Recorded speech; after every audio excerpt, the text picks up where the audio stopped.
You might have heard that email marketing is one of the highest ROI channels available to you. And this is true even in 2026. I always take these stats with a grain of salt, but some even say that it has a return as high as 49 times ROI. But if you're using email marketing and you're not seeing the results that you're looking for, or you're feeling like email marketing is not living up to the hype, I've got 12 ideas that I'm going to share with you for how you can use email marketing to boost conversions and extend lifetime value of members or users. Now, keep in mind, this list is not exhaustive. There are a million things that you can do. I'm also not going to get into the nitty gritty of how to actually execute these. If you want to talk more about that, you can get in touch with me. But I just want to share with you 12 ideas for things you can do to actually boost the ROI of your email marketing efforts. The first and most essential is automated lead nurturing sequences for people who booked a tour but never converted. This means having email automations in place that can follow up with leads over time when they've come in for a tour but haven't signed up for a member. Now, these are important because decisions can be made months after the initial tour is done. So having these automations in place can help boost tour to member conversions and also reduce the process required for sales follow-ups. Number two is having automations in place that can take meeting room bookers from being one-time users to repeat users to ongoing members, whether that's virtual office services or co-working or private office spaces or whatever it might be.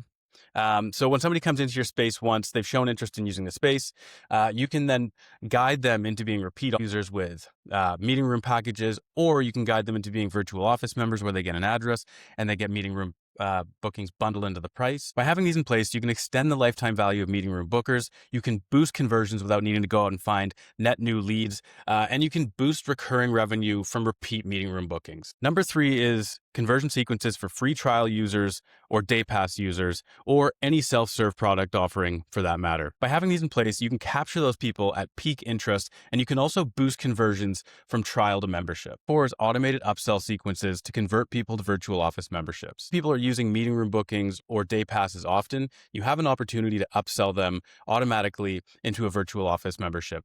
Now, this is great because you're capturing the intent that they already have. You can offer them better value with a bundled service, and by using virtual office services, you're increasing revenue on high margin services that are relatively low barrier and relatively low legwork. Number five is automated re-engagement campaigns for cold leads. So as I said before, decisions often happen months after the fact, months after they've been in there. So let's say you pay for a lead from Google Ads or you earn a lead from one of your various marketing channels. If you don't have an automated sequence in place to re-engage them, you're basically just letting that lead go cold. So by having a re-engagement campaign in place, you can make sure that you're getting more value out of the lead that you earned or paid for. The ROI here is that you can reactivate and convert cold leads that might have otherwise been lost. Number six, you can have an event attendee to member conversion funnel in place. So if you've had someone in for a public event or some public programming and they've signed in or given you their information, you can set up a lead nurturing funnel to entice them to become a member. Now, this is great because at this point, they've already been into the space. They've already experienced the community, which, as you know, is one of the biggest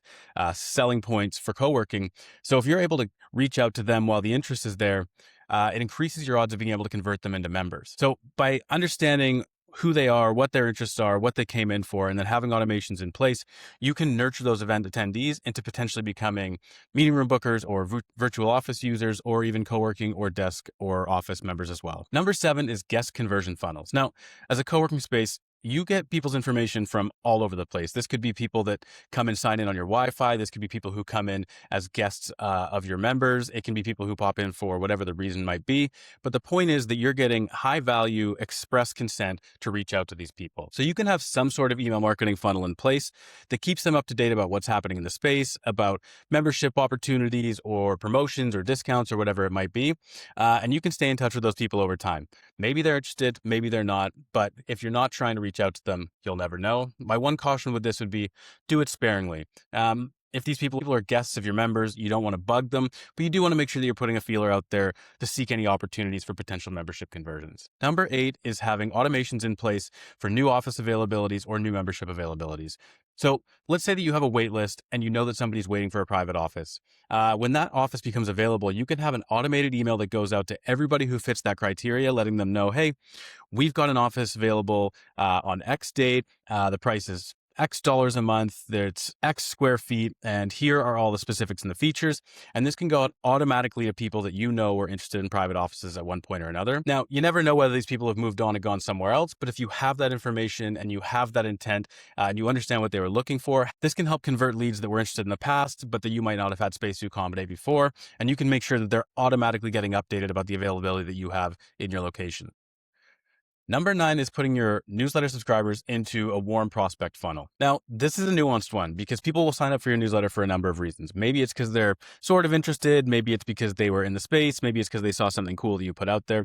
It doesn't guarantee that they're a high intent lead, but what it does mean is that you have their contact information and they have been at some point interested in your space or your services that you offer. So don't go with a hard sell here, but you can have a funnel in place that lets them know about promotional offers, specials, availabilities, things like that. And this can help turn interested people into warm leads that may eventually become hot leads, which may eventually convert. Number 10 is automated Google Business Profile review requests. This isn't necessarily tied directly to conversions, but it's well known that the top 3 spots on Google's Map Pack generally get the most clicks, which means the most traffic, which means the most leads. Also, having great testimonials or reviews on your Google Business Profile reduces friction in the sales cycle by providing people with that social proof or validation that they need from third parties about how great the experience is in being in your space. So typically where I'd set these up is that if somebody's been a member at your space for 3 or 6 months, or if they booked a meeting room once or a few times, or if they hosted an event there or whatever it might be, make sure that they're getting an automated email that just says, hey, how was your experience? How's it been? If you've enjoyed it, we'd love if you'd leave us a Google review. And you can send them an email with a link directly to your Google Business Profile review section so that they can go on there and drop you something really quick and easy, low friction for themselves. Number 11, and this one's more tied to lifetime value, but you can send out emails tied to early indicators of potential churn. So what does this look like in execution? If you see somebody with lower engagement, fewer check-ins or no check-ins, fewer or no meeting room bookings, whatever metrics you have that show that a member is not engaged or is not participating or is not showing up at the office, you can get ahead of that. You can reach out with something personal like a feedback form or a request to have a coffee with a community manager or to request feedback, anything that you can do to get an understanding of, hey, why are you not showing up? What's going on? How can we help make the experience better to make sure that you're still coming? By getting ahead of these things, it makes it really easy for you to reduce churn and overall increase the lifetime value of each of your members. So number 12, and this is kind of tied to the last one, but automated exit surveys. So when a member left, it's really important to figure out why.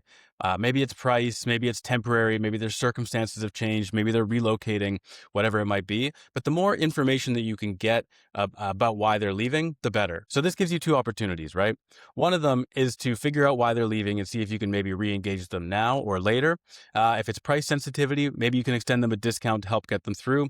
That investment in their success and showing that you want them to stay there can be a great thing. Or if you know that they just need a little bit of time away, this gives you an indicator that maybe you can re-engage them later and bring them back as a member, which in turn extends their lifetime value. The second is that it gives you an understanding of why people are leaving and why churn is happening, so that maybe you can optimize those things over time or prevent it from happening in the future. Having this in place helps to extend the lifetime value of your members and can also help you optimize your membership options and your operations of your space. So, as I said, sending out newsletters, sending out broadcast emails for promotions and things like that are great. But if you really want to capture that high ROI that's offered by email marketing in terms of increasing conversions and extending the lifetime value of your members or your one-time users, then these 12 email tactics are great to put in place.